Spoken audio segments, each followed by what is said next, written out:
Good morning. Again, I'm Sharon Downing, and I'll give you a really quick backstory. I don't want to take a whole lot of time. This year, I just celebrated my 60th birthday, so I was really happy about that. Why, I don't know, but I was ecstatic about it. It's my 60th birthday. When I was a lot younger, people passed away at 62. When I was a teenager, so I was happy to see that. My business is 10 years old, the bakery. I've worked for myself a very long time. I was sneaking out of the house at 5, and I was 5. My mom went to school when my parents divorced when I was around 5 years old. And my mom went back to school full time. And she is such an inspiration for me now, even though she's retired, because she worked full time and she went to school full time and had 8 children. Mm-hmm. So she taught me, don't even think about quitting or saying you can't or whatever, because she did it all. But getting back to this whole entrepreneurial thing, which I've always been and didn't really understand that until much later in life. But here I was at 5. So my mom always went to the laundromat to wash her clothes. We had a washer and dryer, but at the laundromat they have 10 or 12. You can wash all your clothes and dry them and get out of there. And here's a 5-year-old thinking, I'm watching all these moms come in struggling with baskets. And they're 3 or 4 baskets and they're trying to make it home. And Sharon's mind says, if I help them, they pay me. They need help. I need candy money. So we can have them. So yeah, so this is a true story. So I already knew my mom wasn't having it. She's like, you're 5. There's no way. I already knew I was going to have that conversation with her. So I would wait until she was gone. And I would sneak out the back door, and I'd walk. It was like 1.5 miles, and I'd walk. And I'd go up there, and I'd sit there, and I'd wait, you want some help? And sure enough, I'd get to the house. Sometimes they'd pay me 50 cents or 75 cents, or sometimes $1. So here's the crux of the matter, and then we're going to rewind this into the future with business. So I was like, wow, because my sister was asking, where are you getting all this money for candy and, potato chips? And so I said, you can't tell anybody. If you tell anybody, I'm going to kill you, because mom was going to kill me. So I convinced her to go up there with me. I said, you can make money. It's so easy. All you have to do is carry a basket. This is so easy. It's like money on the floor. So she walks up. And we walk up there, and this one lady, sure enough, she's got all these baskets. And I don't know how far away she lived, but it seemed like forever. We struggled. Now, keep in mind, I'm 5, she's 8. We're like little kids. We're out there with these baskets trying to get to her house. And we get there, we walk up on the porch. I'll never forget it, this big house. I grew up in upstate New York. And the houses were really big. I always had these big porches. We get up to the porch. She turns around and gives us a dime. Yep. I am still a little salty about this. Yeah, I'm salty. A little salty about this day. That was the end of that business. I closed it that day. I shut it down. So here's the thing. My little mind, it didn't, because I wasn't mature enough to understand, you have to set a price. Yeah. Your value. What do you want to earn for your service, right? And businesses struggle with that every day, right? You feel like, am I charging too much? Just yesterday, we have a wonderful yoga lady that teaches yoga. And she is really struggling to keep this yoga class here. And she question herself on, is the price too high? Should I lower the price? And I'm like, you have to earn a living. You have to be compensated. You have to be paid. Your price is a part of your value. Your product, the way you price, everything matters, right? So you have to take that into consideration. And struggling with that as a business, you have to find your way, and you have to be okay. And the single most important thing I can offer back to a business is to tell you for sure, people pay for what they want, right? People pay for what they want and what they need.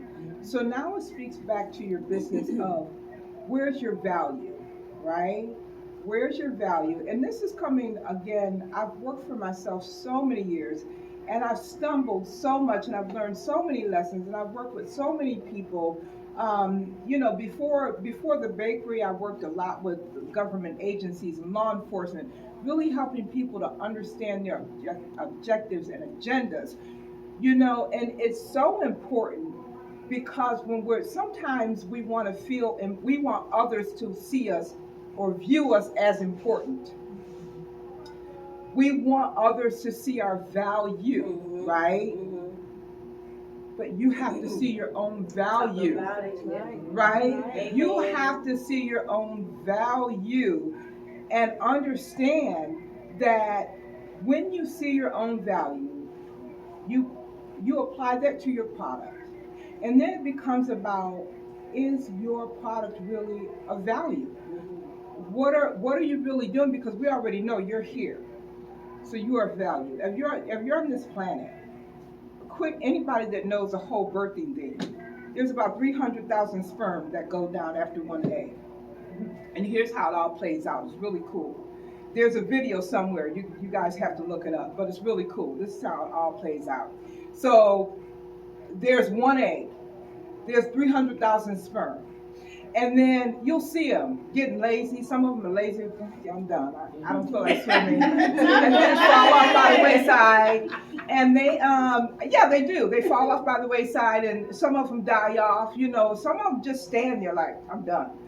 And so we keep going. And at the end, there's maybe 4 or 5. And then collectively, everybody decides on who is the best possible candidate to make it to that egg, right? Who can do it? So out of all of those 300,000, everybody comes together and says, no, this is a person. Sharon's a person. Erica's a person. That person can make it to the egg. So you're already a winner, right? Come on, talk about it. You have to understand the process, right, of who you are, why you are. So now we're here. And I want to talk about networking, right? So, and I've been guilty of this. Going to meetings because we want something. It's natural to want something. You want to make connections. You want to grow your business. You're trying to make something happen. But this morning I'm asking you to shift just a little bit and make today be about what can you do to help the other person. That part. That part. Just make a small shift. And what is there, about 18 people in the room? Now imagine if everyone actually made that shift. Now, your one person trying to make it work turns into 20 people trying to make it work, right? So this is the value of making a small shift of consciousness as to how you're going to help someone else and how it comes full circle, right? It comes full circle. Now I have a question about when you drove here. How many of you had to use the GPS to get here? Okay, so a lot of us. Could you have gotten here without the GPS? Okay. I've only lived here a year and I didn't even know this existed. Okay. So I was like, where am I going? All of us will admit that we use our GPS to get to a location that we can't find, right? We don't know where it is. We're not familiar. Okay. In your business, you have to dial your vision into your spiritual GPS, right? You have to know where you're going. My mom used to have this saying about throwing mud on a wall and hope it sticks. Okay, let me try this. I'm gonna see if that sticks. Okay, that didn't stick. Let me throw some more. And basically what she was saying is know where you're going, right? Have a clear picture, a clear intention. Like when you watch a movie, I have several movies that I can pretty much tell you line for line, scene for scene, what it's like, because they're some of my favorite movies, right? You have to dial your vision in like that. You have to see it clearly because otherwise you get sidetracked, right? People will come along and people are like, oh, I want you to do this, or I need you to do that, or what? Let's get into that business. So you get pulled. Not saying that there shouldn't be flexibility, but I'm talking about dialing that vision in so that you are clear on where you're going, and then every day do something to contribute to bringing that vision to fruition. Because here's the thing, as business owners, we're the superheroes of the world. And you need to see yourself that way. So everyone that comes here provides something, right? We're here for each other as a source of vision, right? But the reason I call you a superhero is because superheroes are about a call to action, right? They're about a call to action. Someone said, we need an indoor space where all businesses can grow. Someone out there, because it's all about energy. When people have thoughts, when people have needs, it's all about energy, that they're putting the energy out into the field and someone catches it, right? Mm-hmm. So we need a place to shop where we can get fresh fruits and vegetables or whatever that desire is. Everyone is a visionary. But the difference between visionaries and superheroes is that we have the ability to take a vision, we have to and pull it from the invisible into the visible. The invisible is where we create everything. See, and so many people, we have it backwards. We have this whole thing backwards where we think what's in front of us is a reality. No, what's in here is a reality. And it flows from here and here out here. Look around, there's not one thing in this place that wasn't in the mind of the Creator before it showed up, right? That's why I'm saying it's critical to dial that vision in, because imagine if you're going to Florida without directions, no map, no GPS. You know, there was a time where you could stop at gas stations and say, where's so-and-so, and get every attendant knew everything. This is not that time. No, it's not. The only thing that's going to happen is you're going to get lost. They're going to send you off because they don't know, right? It happens all the time. So you need that vision in order to dial things in. Amen. The other thing you're going to use that vision for, you're going to use it for your flow chart, your internal flow chart. Because we all have stuff, right, that's going on, that's distractions. We're all dealing with difficult times. Maybe it's finances, whatever you're going through. Maybe you can't sleep at night and you need peace. The one thing that's always going to feel good to you is what feels good to you. So what does your perfect day look like? What does that perfect day, that perfect moment, or maybe go back in time and say, oh, this was a beautiful day. You want to call forth that, and you want to always have access to it. So no matter what's going down in your world, you have immediate access to relief. It is a foolproof plan where, people say, oh, meditate. I meditate, but you can't stop thought. I don't know where people get that from. Your thoughts are a part of you, like your fingers and your legs. Go ahead and try to cut it off while you're trying to be peaceful. It doesn't work, So that is key, that if you don't take anything else away from this table today, that you dial your vision into your spiritual GPS and you hold true to it, because that is what's going to manifest into your world. And if you are seeing a ton of confusion manifesting, spilling out, is because it's going on in the inside. And so you need to correct that, right? And then my final thing, and actually, it's not the final.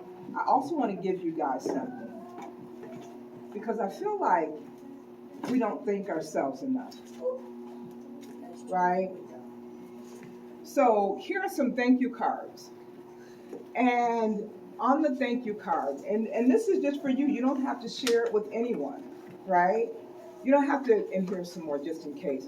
You don't have to share it with anyone. This is for you. So it's a thank you note. And you're just going to, in there, you're going to write one thing that you appreciate, that you are really thankful for, that you did. And every day you're going to read that. You're going to thank yourself. And it actually says, thank you. We have to stop waiting for other people to say thank you. We have to first learn to say thank you to ourselves, to appreciate ourselves, because again, you got to remember, we mirror this 3D world mirrors what's on the inside of us. If we are not saying thank you to ourselves, if we are not appreciative for the things that we do and our contribution to this world, we most likely are not getting that from other people on the outside, right? So it always starts with us. Now, and I need my glasses for this. I'm going to read something and I'm going to close with this. And I want you guys to tell me if you recognize this. Here we go. It says, you always live your life, never thinking of your future. Prove yourself. I didn't write this. I just want you guys to know I didn't write this. You are the move you make. Take your chances. Win or loser, see yourself. You are the steps you take. You, and that's the only way. Shake yourself. Your every move you make. You are every move you make. So the story goes. Owner of a lonely heart. Owner of a lonely heart.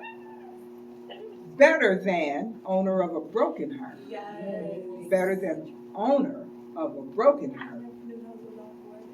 Say, you don't want to chance it. You've been hurt so before, and we go through this. I don't want to take a chance. Watch it now. The eagle in the sky, and I love watching eagles. They are fierce. You ever watched an eagle? Man, I'm telling you, if I could just be half of that look in their eye. They have this look. Have you ever looked into the eye of an eagle? Their eyes say, I will shut you down if anything. You know, I love eagles, right?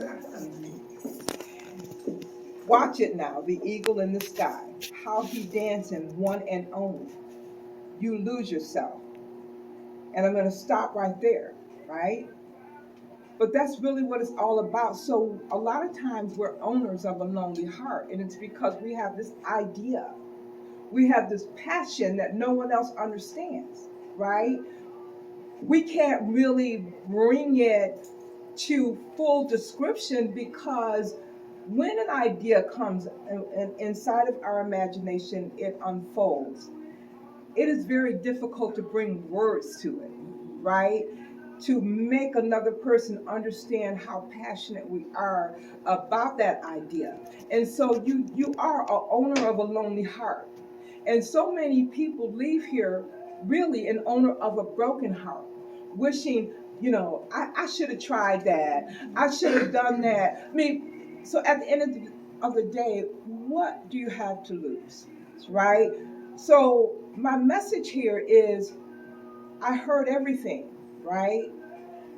But you have to be willing that if you're not comfortable with what you're doing, you have to be willing to get comfortable with what you want to be doing, right? Because sometimes we shortchange ourselves. We say, oh, well, I really want to do this, but I'm going to do this over here because this is easier.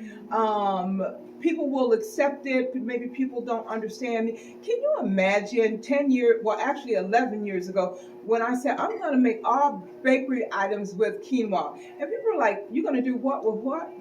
With who and what? But to me, it made perfect sense, and it all started with me because I was just trying to eat a little bit better.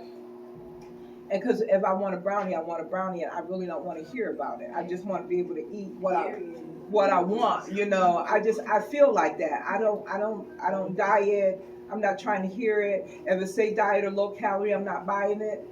Staying right in the store. I'm just going to live, right? And so I'm saying that, so you have to find a way to live, not cheat yourself on this beautiful planet, right? On this beautiful planet, you have so many things to experience. Don't cheat yourself with your vision. Don't settle. Just go big. Just take a deep breath. You don't have to be you can, one little thing, and you can take steps. And if you do that, if you're true to yourself, I promise you, people will meet you like Erica said. That's how life is situated. Life is situated to meet you where you are, not where you're pretending to be. Okay? Life is situated to meet you where you are, not where you're pretending to be. Okay? So thank you so much. And I want you to join me. I want you to join me in a happy dance. Hey! Okay. That's all last night. Okay. Here we go. No, not Yeah. yet. 8 seconds. Drain the mood. It's gonna get you energized. But I don't even know the song yet.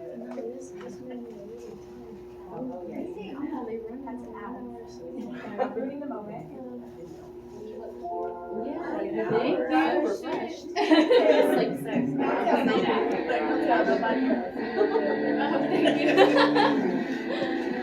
Can we get some volume? Good Oh, job.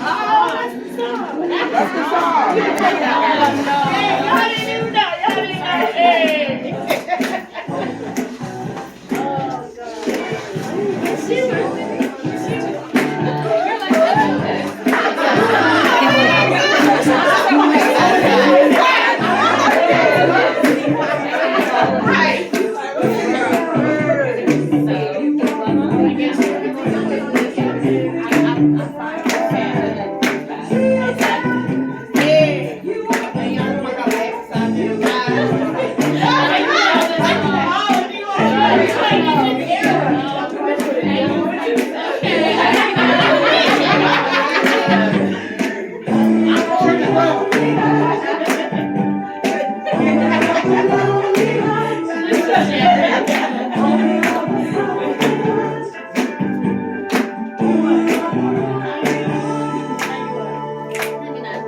I made it. Right on time in the 90s. I knew that.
I love it.